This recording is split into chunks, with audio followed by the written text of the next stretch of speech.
Module 4 में continue करते हुए हम लोग ट्रांजिशन देखेंगे।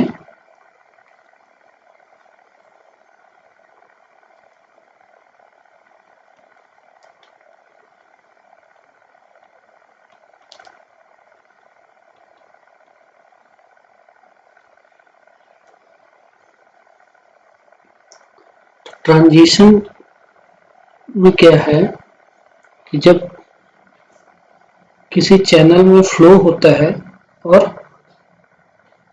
उसके आइदर डेप्थ और विड्थ में चेंज आ जाए या किसी और तरह का क्रॉस सेक्शनल चेंज आ जाए, ठीक है, तो उसके कारण जो भी इफेक्ट्स होते हैं वो हम लोग ट्रांजिशन में देखते हैं। तो सबसे पहले हम लोग एक केस कंसीडर करते हैं चैनल विथ हम्प का।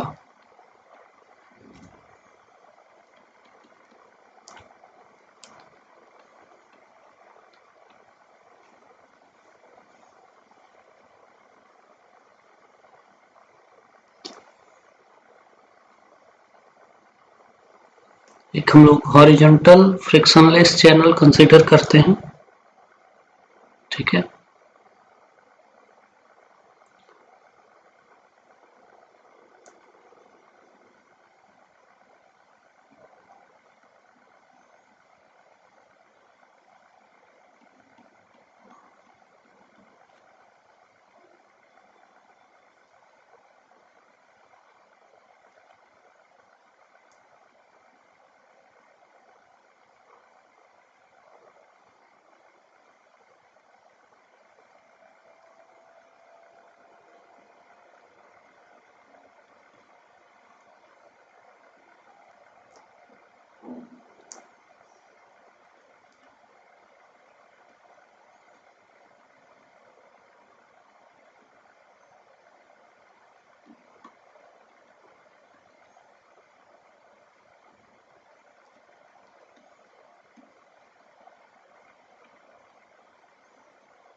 ठीक है, तो एक हम लोग horizontal frictionless rectangular channel consider कर लेते हैं कन्वीनियंस के लिए।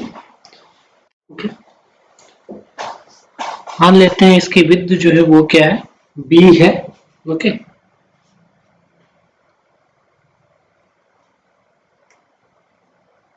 विथ के रेक्टेंगुलर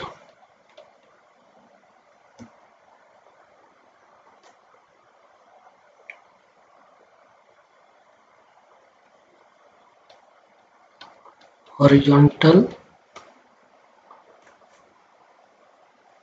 फ्रिक्शनलेस। फ्रिक्शनलेस टर्म जैसे हमने यूज किया, दैट मीन्स कोई एनर्जी लॉस नहीं होगा। ओके, तो विड्थ इसकी हम मान लेते हैं क्या है, b है, और इस सेक्शन पे, सेक्शन 1 पे, सेक्शन 1 पे डेप्थ ऑफ फ्लो क्या है, y1 है।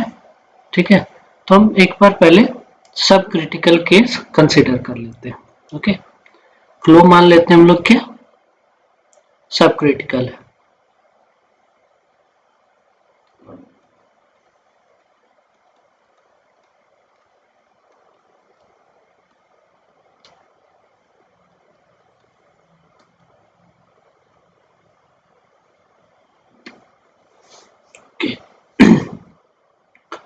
तो अब क्या होगा, सेक्शन 2 पे हम एक डेल्टा जेड हाइट का हम इंट्रोड्यूस कर देते हैं फ्लोर पे। ओके, तो चूंकि कोई एनर्जी लॉस नहीं होगा दोनों ही सेक्शंस के बीच, बिकॉज फ्रिक्शनलेस चैनल है, ठीक। तो जो स्पेसिफिक एनर्जी है, ओके, स्पेसिफिक एनर्जी वो इस डेल्टा जेड के कारण क्या होगा, इस हम्प के कारण डिक्रीज कर जाएगा delta, okay, delta Z quantity decrease कर जाएगा।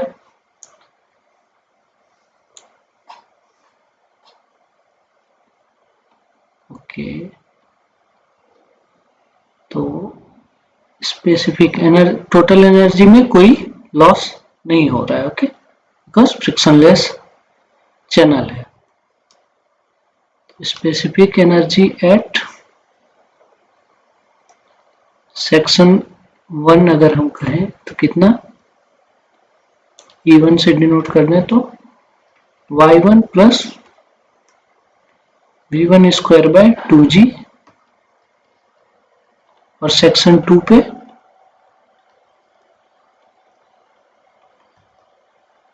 Y2 plus V2 square by 2G। इस चीज को हम लोग क्या लिख सकते हैं, E1 minus delta Z. Okay, यहां देखें तो ये क्या है, E1 यहां से यहां तक, एंड इस तरफ हमने जब ये हम इंट्रोड्यूस कर दिया तो इसके कारण एनर्जी कितना रहा यहाँ पे, अब स्पेसिफिक एनर्जी E2 रह गया। तो कितनी कमी आई E1 में, E2 क्या है, E1 में से डेल्टा जेड कम है। ओके, तो अब क्या है, फ्लो हम कंसिडर कर रहे हैं सब क्रिटिकल, ठीक है। तो सब क्रिटिकल फ्लो में क्या होता है कि वाटर सरफेस एलिवेशन जो होगा वो ड्रॉप करेगा स्पेसिफिक एनर्जी में डिक्रीज के कारण। तो हमारा जो ये E2 है, ओके, E2, इसको हम लोग क्या लिख सकते हैं, E2 equal to Y2 plus V2 square by 2G equal to Y2 plus V को हम लोग क्या लिख सकते हैं, Q square by A square, और एरिया क्या हो जाएगा, रेक्टेंगुलर चैनल हमने कंसीडर कर रखा है B विड्थ का, तो B into depth of flow Y। Okay, तो यहाँ हो जाएगा क्या, ये Q square by 2G B square into Y2 square. Okay, तो अब अगर हम स्पेसिफिक एनर्जी डायग्राम इसके लिए प्लॉट करेंगे,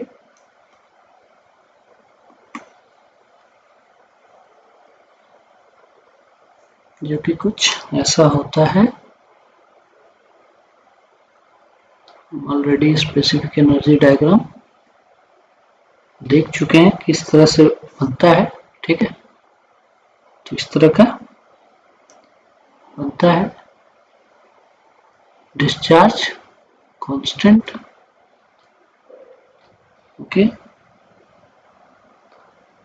ये हमारा क्या, क्रिटिकल डेप्थ का पॉइंट। सपोज इस पे दो इंटरसेप्ट हम ले लेते हैं, ओके, एक ये हो गया, दूसरा ये ले लीजिए, ठीक है। ये हमारा सेक्शन 1 पे 1 के लिए हमारा स्पेसिफिक एनर्जी का शो कर रहा है और ये सेक्शन 2 के लिए। ओके, तो यहाँ पे ये P सब क्रिटिकल पार्ट है, ये इस क्रिटिकल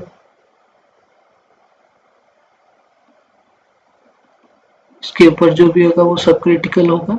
ठीक है, सब critical flow reason.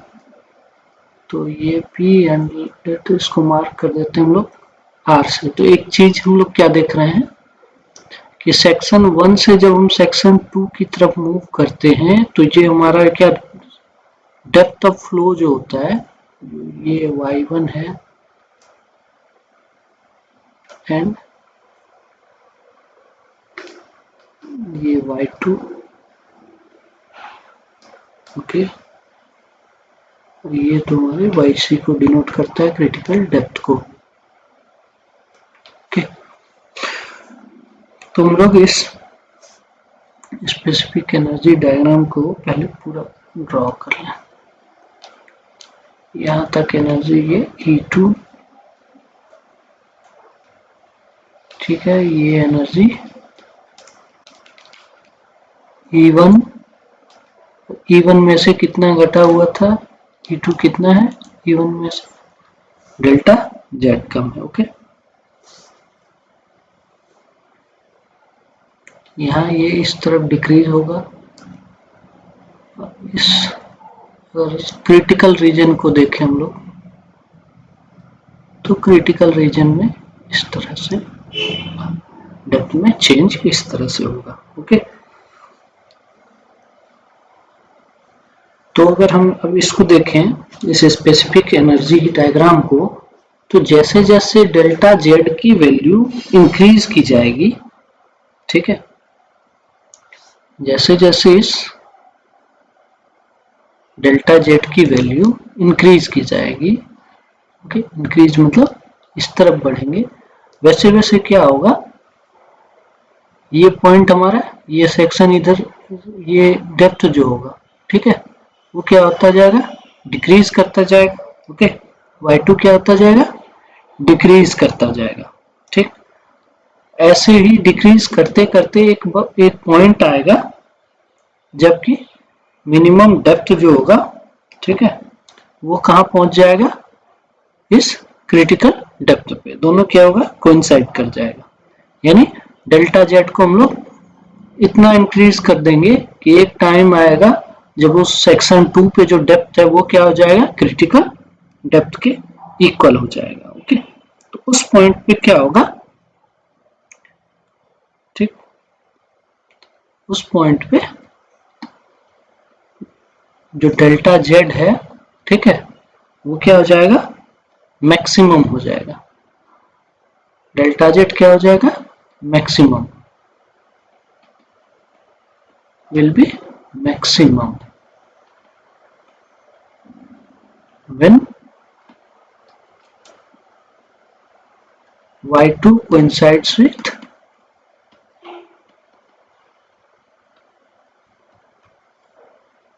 yc। Okay, तो जब मैक्सिमम हो जाएगा तो उस टाइम क्या होगा, y2 is equal to yc and जो हमारा स्पेसिफिक एनर्जी होगा सेक्शन 2 पे E2, वो क्या हो जाएगा, क्रिटिकल एनर्जी के इक्वल हो जाएगा। ओके, तो जो कंडीशन है डेल्टा जेड के पहुंचने पे, वो क्या फिर हो जाएगा हमारा, E1 minus delta Z M, ये E2 है, E2 इक्वल टू ये हो जाएगा। ओके, जो कि इक्वल टू क्या, इसी के, एंड ये हमारा y2 का अब लिखेंगे yc and this will become q square by 2g b square yc square. ठीक है, तो अगर हम देखें इस स्पेसिफिक एनर्जी डायग्राम को, ठीक है, तो जब डेल्टा जेड की वैल्यू डेल्टा जेड एम से ज्यादा होगी, दैट मीन्स ये जो हमारा डेल्टा जेड है वो इस पॉइंट को पार कर जाए, इस पॉइंट को पार कर जाएगा, यानी इस तरफ बढ़ेंगे तो फ्लो क्या है, पॉसिबल नहीं है, क्योंकि इस तरफ कोई डेप्थ होगा ही नहीं। ओके, तो जो भी गिवन स्पेसिफिक एनर्जी है उस स्पेसिफिक एनर्जी में फ्लो पॉसिबल नहीं होगा। यही हम इससे देख रहे हैं कि डेल्टा जेड की वैल्यू अगर डेल्टा जेड एम से मैक्सिमम से ज्यादा हो जाएगी, बड़ी होगी, तो क्या होगा, फिर उस पर्टिकुलर स्पेसिफिक एनर्जी के लिए फ्लो पॉसिबल नहीं होगा। ओके, तो फिर उसको पॉसिबल करने के लिए क्या किया जा सकता है, ये पार्ट तो हमारा पहुंच गया अपने लिमिट पे, मैक्सिमम पे। E2 वाला ये जो Y2 पार्ट है और E2 पार्ट है, ये तो अपने अपने लिमिट पे पहुंच गया। ओके, Y2 YC से कम हो नहीं सकता, दैट मीन्स डेल्टा जेड की maximum value delta Z M हो सकती है। ओके, एंड E2 की मैक्सिमम वैल्यू, E2 की लिमिट कहां तक चली जाएगी, क्रिटिकल एनर्जी तक। ओके, क्रिटिकल स्पेसिफिक एनर्जी तक। तो उस केस में अब फ्लो पॉसिबल हो, इसके लिए जरूरी क्या है कि अप स्ट्रीम डेप्थ को इंक्रीज किया जाए। ठीक है, अप स्ट्रीम डेप्थ जो है y1 उसको इंक्रीज किया जाए। ओके, तो अप स्ट्रीम डेप्थ में अगर हम इंक्रीज करेंगे तो क्या होगा, अप स्ट्रीम स्पेसिफिक एनर्जी भी जो होगा वो भी इंक्रीज होगा। सेक्शन 1 पे जो स्पेसिफिक एनर्जी होगा वो क्या हो जाएगा, इंक्रीज हो जाएगा, और वो इंक्रीज हो गया। ठीक है, तो मॉडिफाइड जो डेप्थ होगा y1 डैश, ओके, उसको हम लोग y1 डैश कह दे रहे हैं। तो उस केस में अब जो सेक्शन 1 पे मॉडिफाइड स्पेसिफिक एनर्जी होगा वो कितना हो जाएगा, dash plus Q square by 2GB square y1 dash square, ये हो जाएगा वहां पे एनर्जी। ये एनर्जी ऑब्वियसली क्या होगा, हम इंक्रीज कर रहे हैं तो E1 से ये बड़ा होगा, एंड जो ये डेप्थ होगा वो भी y1 से बड़ा होगा। ओके,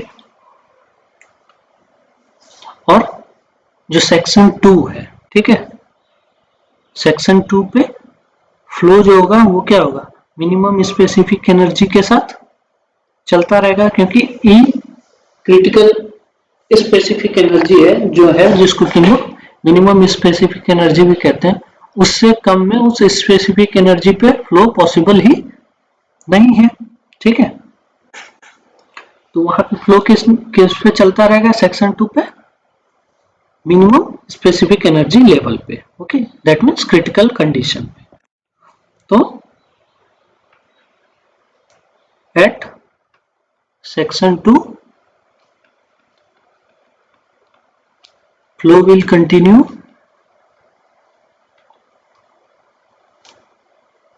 at minimum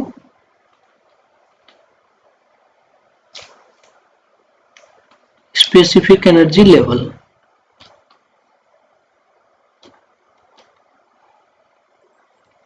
ओके, जिसको कि हम लोग क्या कहते हैं, क्रिटिकल कंडीशन।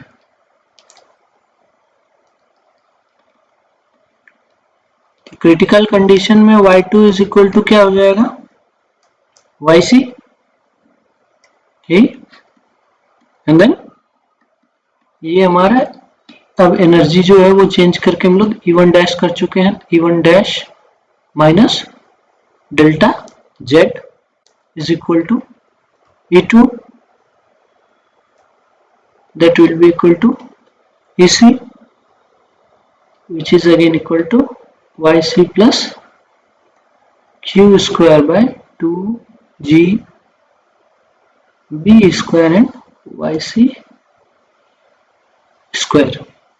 ठीक है, तो अगर हम देखें इन सारी चीजों को समराइज करें ठीक है।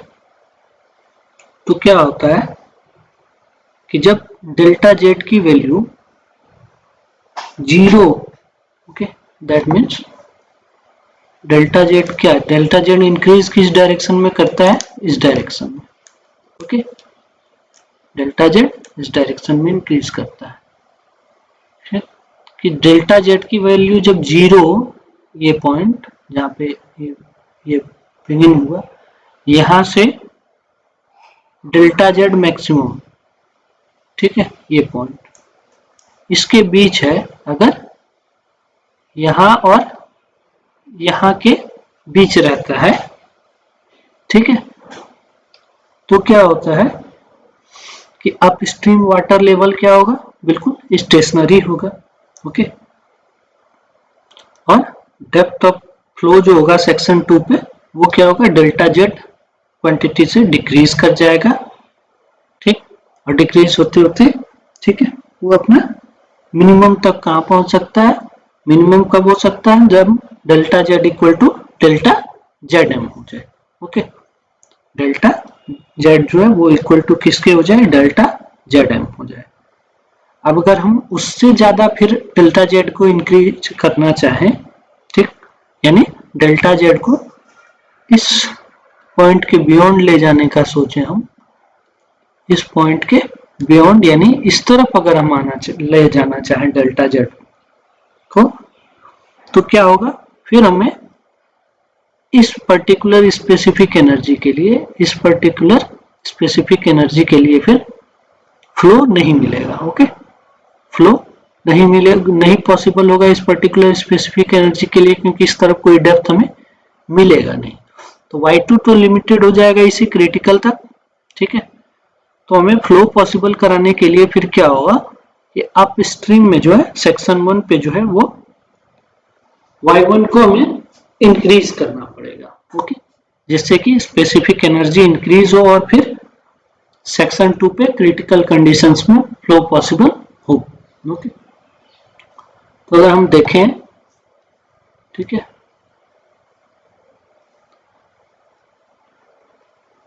वेरिएशन को अगर देखें हम, डेप्थ के वेरिएशन को इसके बेस पे, तो कुछ इस तरह का होता है, ये डेप्थ है, इस पे y1 एंड y2 इस पे हम लोग रख रहे हैं, इस पे हम लोग डेल्टा जेड को रख दे रहे हैं, ओके। तो क्या होता है, let this be the maximum value of delta Z, that means ये डेल्टा जेड एम है, ओके। तो हमने क्या देखा, जो डेप्थ है y1, ठीक, उसमें इस डेल्टा जेड एम तक तो कोई चेंज नहीं आता है, वो बिल्कुल स्ट्रेट लाइन में चलता है, ओके। एंड इसी ड्यूरेशन में y2 जो है वो क्या होता है, जैसे जैसे ये इंक्रीज करता है डेल्टा जेड,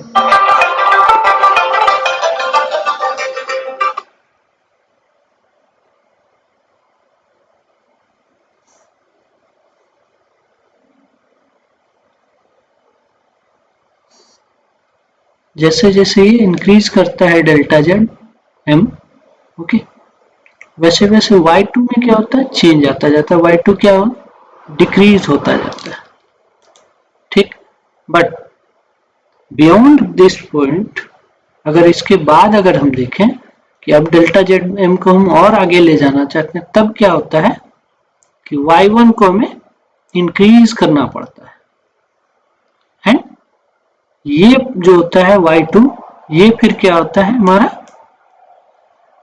बिल्कुल कांस्टेंट चलता है, क्योंकि इससे फिर ये नीचे जाना इसके लिए पॉसिबल नहीं है, ठीक है। ये क्या है, इसको हम लोग डेप्थ y2 कह देते हैं, ये डेप्थ y1 है, ओके। ये क्या है, ये डेप्थ जो है ये क्या होता है, y क्रिटिकल, इससे नीचे जाना पॉसिबल ही नहीं है, ठीक है। और ये सब क्रिटिकल फ्लो है। तो ये हमारा डेप्थ में वेरिएशन है। ओके, नाउ इसके बेस पे हम्प की साइज जो है, ठीक है, वो कितनी हो सकती है, मिनिमम साइज हम्प की क्या रखी जा सकती है, ठीक है, वो फाइंड आउट किया जा सकता है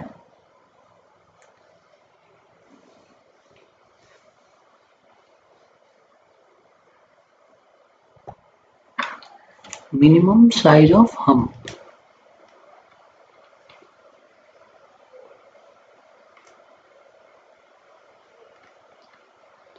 minimum size of hump, hump की मिनिमम साइज क्या हो सकती है, ठीक है। तो एक सिचुएशन, क्योंकि हम क्रिटिकल फ्लो के लिए, सॉरी फॉर क्रिटिकल फ्लो, ये बहुत इंपॉर्टेंट बात है कि क्रिटिकल फ्लो में ही तो हमें बताना होता है मिनिमम हम कितना हमें रखना है कि फ्लो होता रहेगा। ओके, तो अब एक सिचुएशन देखें कि फ्रिक्शनलेस सिचुएशन है। ओके, फ्रिक्शनलेस सिचुएशन यानी इस हम्प के कारण कोई एनर्जी लॉस वगैरह कुछ नहीं हो रहा है, ठीक है। तो अगर स्मूथ फ्रिक्शनलेस स्ट्रीमलाइन हम्प को, डेल्टा जेड हाइट के हम्प को, ठीक है, किसी सब क्रिटिकल फ्लो वाले रेक्टेंगुलर चैनल में प्लेस किया जाए तो सेक्शन 1 पे जो है वो एनर्जी कितना, सेक्शन 1 और 2 पे जो स्पेसिफिक एनर्जी होगा उनके बीच रिलेशन ये रहेगा E1 equal to E2 plus delta Z, ठीक है। अब मान लेते हैं लेट डेल्टा जेड एम जो है, ठीक है, ये क्या है, हम्प की हाइट है, height of hump that would cause critical flow.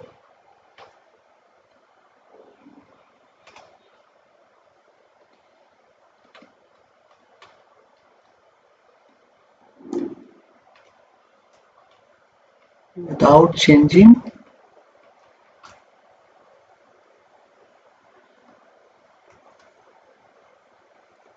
the upstream specific energy, ठीक है। डेल्टा जेड एम क्या है, हाइट ऑफ हम्प है। Okay,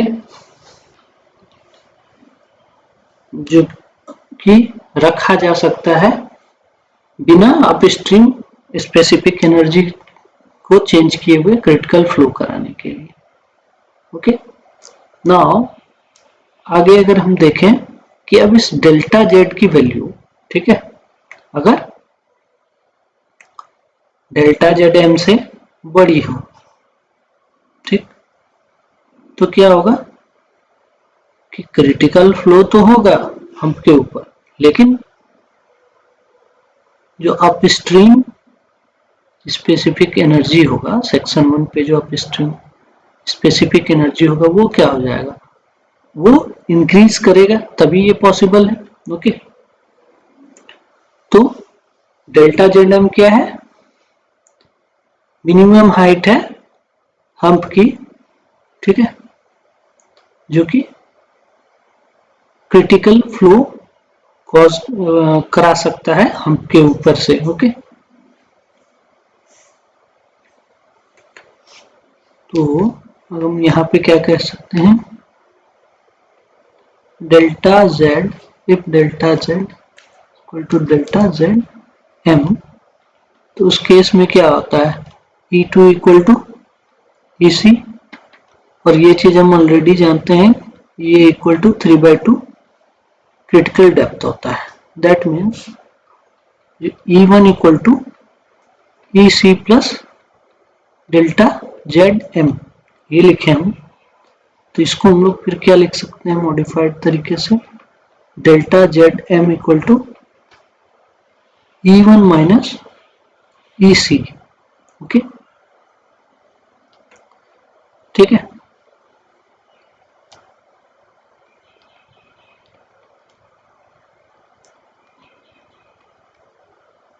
okay, delta Z M is equal to E1 minus 3/2 YC।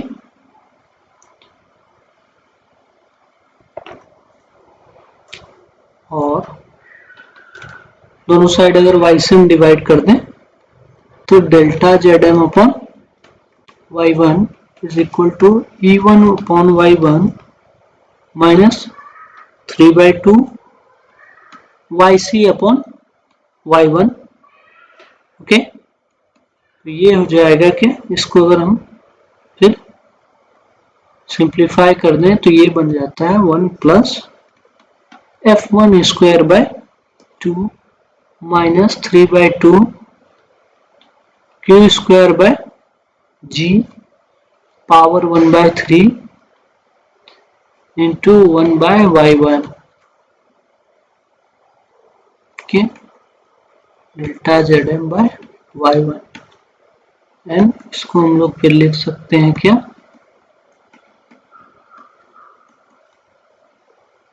1 plus F1 square by 2 minus 3/2 F1 power 2/3। ठीक है, तो ये कैसे लिख सकते हैं, इसके लिए हमें फ्रॉड नंबर का जो बेसिक रिलेशन है उसको हम लोग सिंप्लीफाई करके, ठीक है, रीअरेंज करके टर्म्स को हम लोग यहां तक पहुंच सकते हैं। ओके, तो ये था जब कोई एनर्जी लॉस नहीं हो रहा था, उसके केस में हम्प की मिनिमम हाइट। अब अगर स्पेसिफिक एनर्जी अब अगर एनर्जी लॉस हो रहा, when there is energy loss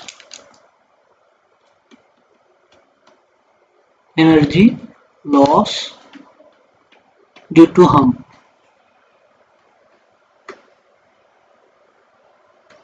अगर हम्प के कारण एनर्जी लॉस हो रहा होगा तो अब जो होगा हमारा स्पेसिफिक एनर्जी का जो ये रिलेशन होगा वो क्या हो जाएगा, E1 equal to E2 plus delta Z and plus loss. Okay, तो जैसा हमने किया ये फ्रिक्शनलेस वाला कैलकुलेशन, ठीक है, उसी तरह से हम लोग डेल्टा जेड फाइंड आउट करने की कोशिश करें। ओके, सेम उसी तरह, तो हमारा क्या होगा, delta Z equal to delta Z M ले लेंगे हम लोग and E2 will be equal to EC which is equal to 3/2 YC। ठीक है, तो हमारा E1 equal to E2 plus delta Z plus HL है। ठीक है, इसको अगर हम सेम उसी तरह प्रोसीड करें, ओके, तो ये हमारा रिजल्ट मिलेगा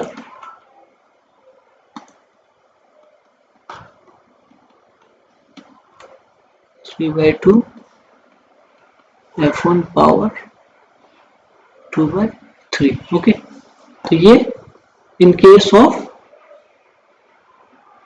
case there is any loss, तो मिनिमम हाइट जो हम्प की होगी वो इतनी होगी। ओके, तो हम लोग सब क्रिटिकल केस देख के उसके आधार पे मिनिमम हाइट जो है हम्प की वो हमने देख लिया।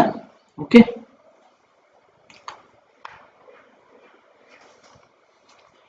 फर्दर हम लोग सब क्रिटिकल केस हमने देख लिए, तो थोड़ा सुपर क्रिटिकल केस को भी देख लें। ओके,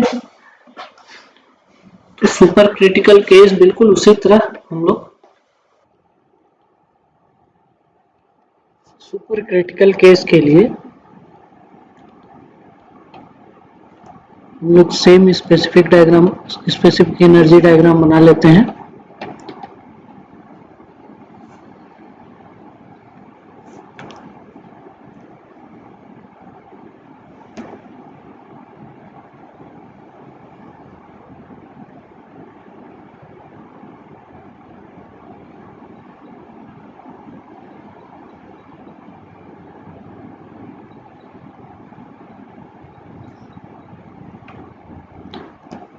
फिर डेप्थ,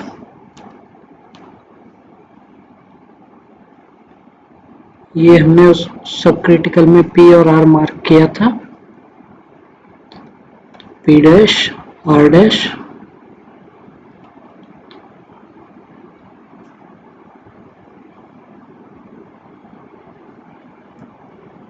ओके।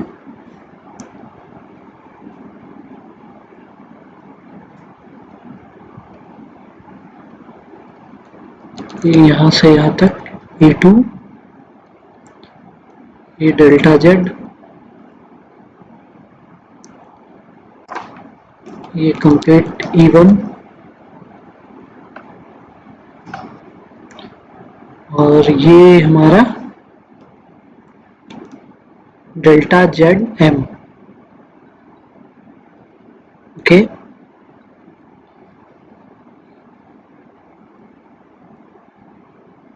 देन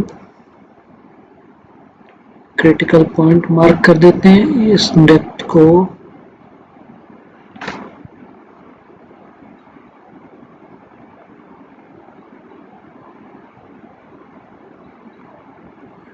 डेप्थ, ये y1, ये y2 एंड ये yc, ओके। ये सेक्शन 1 के लिए, सेक्शन 2 के लिए। Now specific energy, okay. अगर y1 क्या है, सुपर क्रिटिकल रिजिम में अगर होगा, ठीक है, जो डेप्थ ऑफ फ्लो है सेक्शन 1 पे, वो सुपर क्रिटिकल फ्लो रिजिम में होगा, तो क्या होगा कि इस स्पेसिफिक एनर्जी में अगर कोई रिडक्शन होगा, अगर स्पेसिफिक एनर्जी में कोई रिडक्शन होगा, ओके, तो ये डेप्थ क्या होगा, डेप्थ ऑफ फ्लो इंक्रीज होगा, ओके। ये क्या होगा, इंक्रीज होता जाएगा। P डैश से R डैश तक अगर हम देखें तो ये क्या हो रहा है, इंक्रीज हो रहा है, ओके। तो P डैश हमारा y1 को डिनोट कर रहा है एंड R डैश क्या डिनोट कर रहा है, y2 को। ना अब क्रिटिकल डेप्थ तक, ठीक है, क्रिटिकल, इस क्रिटिकल डेप्थ तक ये y2 क्या है, इंक्रीज हो सकता है, हाँ, इस क्रिटिकल डेप्थ तक y2 इंक्रीज हो सकता है, ठीक। तो इसको हम जब y2 yc तक कब पहुंच सकता है, जब जो हमारा हम्प का जो हाइट है वो डेल्टा जेड अपने मैक्सिमम वैल्यू अटेन कर ले, ओके। यानी ये जो डेल्टा जेड है, ठीक है, ये इंक्रीज होते होते डेल्टा जेड एम हो जाए तब तक, ओके। अब इस वैल्यू से, इस डेल्टा जेड एम की वैल्यू से ज्यादा कोई भी वैल्यू अगर होगी डेल्टा जेड की, that means if delta Z is greater than delta Z M, तब क्या होगा कि ये हम्प जो है, ठीक है, सेक्शन 2 पे हम्प होगा, तो हम्प के ऊपर जो डेप्थ ऑफ फ्लो होगा y2, वो क्या रह जाएगा, वो तो यही रह जाएगा क्रिटिकल डेप्थ के equal he, okay.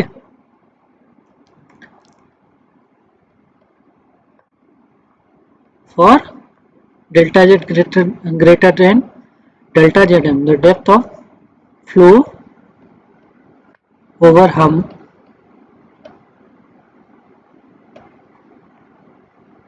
y2 equal to yc होगा, ओके।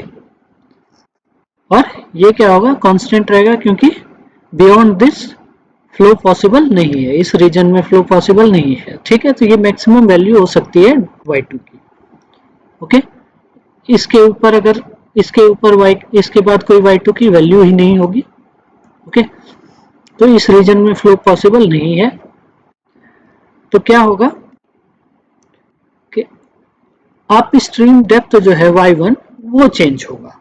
अब अगर इसके ऊपर भी इस केस के लिए, ठीक है, इस केस को अगर हम देखना चाहें कि डेल्टा जेड एम जो है ठीक है, इससे ये डेल्टा जेड बड़ा हो गया, यानी इस रीजन में अगर आ गए तो इस रीजन तक इसको ले जाने के लिए करना क्या होगा हमें कि अप स्ट्रीम डेप्थ को चेंज करना होगा। ओके, अप स्ट्रीम डेप्थ को अगर हम डिक्रीज करेंगे अब, ठीक है, तभी स्पेसिफिक एनर्जी क्या है, इंक्रीज होगा।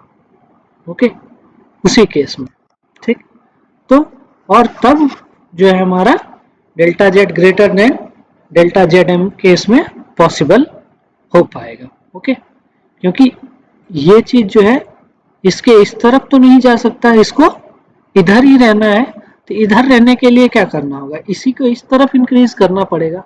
ओके, तो इसलिए क्या होगा कि y1 जो है वो डिक्रीज होगा, यानी सुपर क्रिटिकल पार्ट फ्लो में y1 इस तरफ ऐसे डिक्रीज करेगा, तो क्या होगा E1 जो है वो क्या होगा, इंक्रीज होगा। ओके, E1 इंक्रीज करेगा, ठीक है,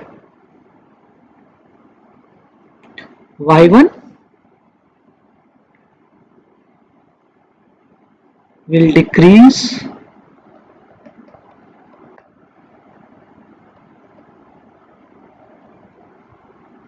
to have a higher specific energy.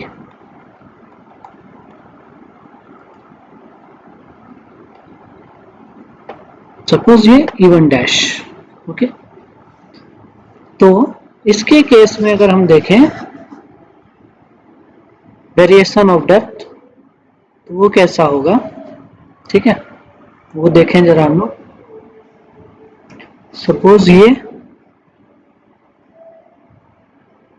Critical depth है। ओके, नाउ ये y1 and y2 on this and, इसको अगर हम क्रिटिकल डेप्थ कह रहे हैं तो मतलब डेल्टा जेड एम यहाँ तक। ओके, ये डेल्टा जेड का है एक्सिस। ओके, तो अप टू अगर हम बात करें डेल्टा जेड एम तक, यानी बिल्कुल जो इनिशियल केस है वहां तक, ठीक है, तो क्या होता है कि यहां से यहां तक का जो डेल्टा जेड का यहां से यहां तक का जो पार्ट होता है, इस पार्ट में y1 में कोई चेंज नहीं आता है। ठीक है, y1 में कोई चेंज नहीं आता, y1 बिल्कुल स्ट्रेट लाइन की तरह चलता है। और उसी ड्यूरेशन में अगर हम देखें तो y2 क्या होता है, इंक्रीज होता जाता है। ओके, y2 क्या होता है, इंक्रीज करता जाता है। ठीक, अब जैसे ही क्रिटिकल कंडीशन में पहुंच जाते हैं उसके बाद क्या है, y2 बिल्कुल कांस्टेंट हो जाएगा। ठीक है, y2 बिल्कुल कांस्टेंट हो जाएगा, यानी वो क्रिटिकल डेप्थ को अचीव कर लेगा एंड देन उसके ऊपर वो नहीं जा सकता है। बट हमारा फ्लो पॉसिबल हो इसके लिए क्या जरूरी है कि जो y1 है वो डेल्टा जेड एम जैसे ही अचीव कर लिया तो उसके बाद वो क्या हो, डिक्रीज कर जाए। ओके, उसमें डिक्रीज हो जाए y1 में। ठीक है, तो ये क्या है, डेप्थ y2 को रिप्रेजेंट कर रहा है और ये डेप्थ y1 को। ओके, तो इस तरह से हम लोग ट्रांजिशन का, ठीक है, अलग अलग टाइप का केस हो सकता है। स्पेसिफिक एनर्जी कंडीशंस को यूज करके हम हर तरह के केस को, वेदर ये हम्प का है, हम्प इंट्रोड्यूस हुआ या फिर चैनल में कॉन्ट्रैक्शन हुआ, ओके, या चैनल को एक्सपेंड किया गया, ओके, तो अलग अलग तरह के जो ट्रांजिशन, जनरल ट्रांजिशन जो होगा, ठीक है, वो हम लोग स्पेसिफिक एनर्जी के इस कंडीशन को इस तरह इस्तेमाल करके, ठीक है, एनालाइज कर सकते हैं।